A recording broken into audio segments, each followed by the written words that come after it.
Bonjour tout le monde, ici c'est Alexandre de la clinique Atma. Je suis ostéopathe et aujourd'hui je vous propose de vous parler de ce que c'est que la notion de point gâchette ou trigger point. C'est quelque chose dont on entend beaucoup parler quand on écoute, on regarde des choses en ligne de gens qui parlent de douleur musculaire, douleur des nerfs, peu importe. Point gâchette, trigger point, c'est quelque chose qui revient beaucoup. À la base, c'est quoi un trigger point? Hein, un point gâchette, c'est je pèse un endroit et ça fait mal à cet endroit. Ça fait anormalement mal. Ça fait beaucoup plus mal que si je pèse un autre endroit, un endroit où j'ai pas cette réaction. Donc, un point, point, un endroit, gâchette, quelque chose qui déclenche. Donc, de la douleur. Point, gâchette, trigger point, peu l'origine de l'appellation. Hein. Maintenant, si on essaie d'aller un peu plus loin, la question qu'on se pose, c'est pourquoi est-ce que ça peut arriver, ça? Un point où est-ce que je pèse puis que ça fait donc mal à rien? Ben, il y a beaucoup d'explications possibles. Je vais essayer de vous amener vers une piste, puis je vais essayer de le prendre à partir de ce que nous on fait comme travail, soit en ostéopathie ou en massothérapie ou dans d'autres thérapies manuelles. Quand un thérapeute manuel vient mettre sa main dans la zone où est-ce qu'il y a les points gâchettes, souvent ce qu'on trouve, c'est des restrictions dans les tissus biologiques, bien sûr, je parle. Une restriction dans les tissus, c'est quoi? C'est je prends de la peau, par exemple, je l'amène dans une direction, ça va bien, je l'amène dans une autre direction et ça coince rapidement. Ça coince beaucoup plus rapidement que si je le faisais, par exemple, du côté opposé pour la même personne. Ça, ce serait une restriction dans les tissus. Il y a quelque chose qui tire, il y a quelque chose qui bloque, qui gêne les tissus. D'accord? Donc, cette restriction, elle vient de où? Ben, aujourd'hui, ce qu'on croit pour beaucoup de gens qui étudient le domaine de la thérapie manuelle et des tissus biologiques, des tissus vivants, on croit que ces restrictions proviennent d'épaississements. Vous pouvez vous figurer également des nœuds. Hein. Les nœuds, c'est une expression qui est assez populaire, qu'on entend beaucoup. J'ai des nœuds partout, je suis restreinte partout. Des nœuds, des épaississements dans les fascias. Les fascias, c'est quoi? Donc, un fascia, c'est, il y a des définitions plus larges qui existent des fascias. On va utiliser une définition plus restreinte des fascias pour les fins de cette vidéo. Donc, vous pouvez imaginer, un fascia, c'est comme une grande bande, une grande nappe de tissu fibreux blanchâtre qui se situe entre la peau et les organes. Donc, vous avez la peau, vous avez les fascias, qui viennent en plusieurs couches souvent, puis vous avez les organes. Puis dans les organes, j'inclus également les muscles. Donc, vous avez peau, fascia, organes, muscles ou viscères, donc ça peut être le foie, estomac, intestin, etc. Puis ce qu'il faut également savoir, c'est que ces grandes nappes vont entourer vos organes, que ce soit les muscles ou les viscères, encore une fois, et les connecter entre eux. Donc, vous pouvez vous figurer, par exemple, vous avez votre estomac, vous avez cette nappe de tissu blanchâtre autour, le fascia autour de votre estomac, puis les tissus, les couches se ferment, et puis ça va connecter ailleurs et ça va rouvrir ailleurs pour envelopper votre foie. Et ça, c'est juste un exemple. Tous les organes de votre corps sont ainsi enveloppés et connectés entre eux par les fascias. Donc, on peut parler également de la trame faciale parce que on a en fait un grand corps facial qui relie l'ensemble de votre corps, un peu comme votre peau en fait est continue sur l'ensemble de votre corps. Les fascias, c'est une couche en dessous de la peau, finalement. C'est comme de la peau en dessous de la peau, qui a des propriétés un peu particulières, puis qui ont quelque chose qui nous intéresse en ce qui est trait au point gâchette. Donc, on a dit, point gâchette, je pèse, ça fait mal.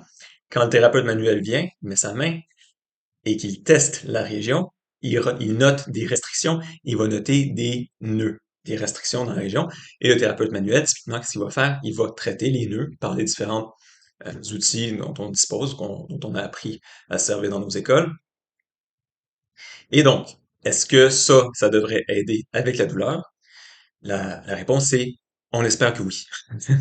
On espère. Parce que la douleur, c'est un phénomène qui est très complexe. Donc là, à date, on a parlé de l'aspect mécanique des points gâchettes avec les restrictions. Les restrictions, c'est quelque chose de mécanique qu'on peut palper et objectiver. Alors que la douleur, c'est un phénomène qui est très subjectif. C'est un phénomène qui est neurologique. La douleur, c'est un signal d'alarme de votre système nerveux. Votre système nerveux est en train de vous inciter à faire quelque chose pour préserver l'intégrité de votre corps, de vos tissus, préserver une intégrité. Et ça, c'est quelque chose de très flou, de très vague. Et c'est pas facile d'être précis avec la douleur, justement parce que c'est un phénomène qui a tellement de ramifications. C'est un phénomène qui est neurologique, c'est un phénomène qui relève d'une interprétation de votre système nerveux central. Pour faire une interprétation de est-ce qu'il y a un danger ou non pour l'intégrité du corps, mais le cerveau utilise toutes sortes de signaux.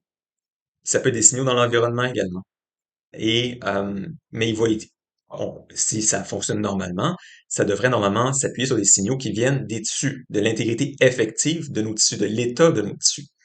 Donc, quand il y a des restrictions dans les tissus, ben, ces restrictions peuvent causer quelques problématiques pour les tissus avoisinants, pour les muscles avoisinants. Si j'ai une restriction ici au niveau de mon pectoral et que ça vient tirer au niveau de ma musculature, ben ça se peut que je sois restreint dans mes mouvements, donc que j'impose une surcharge de travail à ma musculature.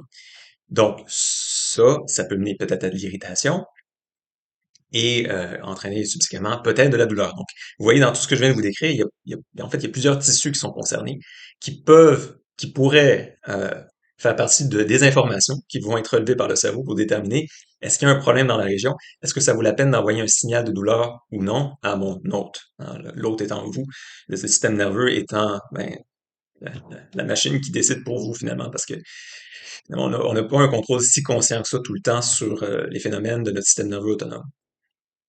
Donc, phénomène neurologique, la douleur, hein? Phénomène mécanique. Il y a de la neurologie, puis il y a de la mécanique en ce qui a trait au point gâchette. Est-ce que les deux se chevauchent?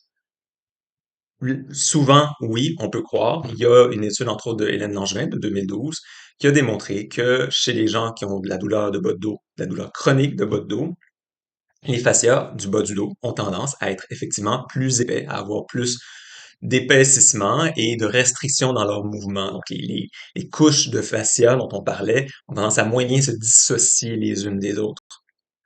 Et donc ça, c'est corrélé à de la douleur de bas de dos. Mais est-ce que c'est la seule cause? On peut pas le dire parce qu'encore une fois, c'est de la corrélation, c'est pas une étude de cause à effet, c'est une étude transversale qu'on appelle, c'est à un point dans le temps là, qu'ils ont fait avec cette étude-là.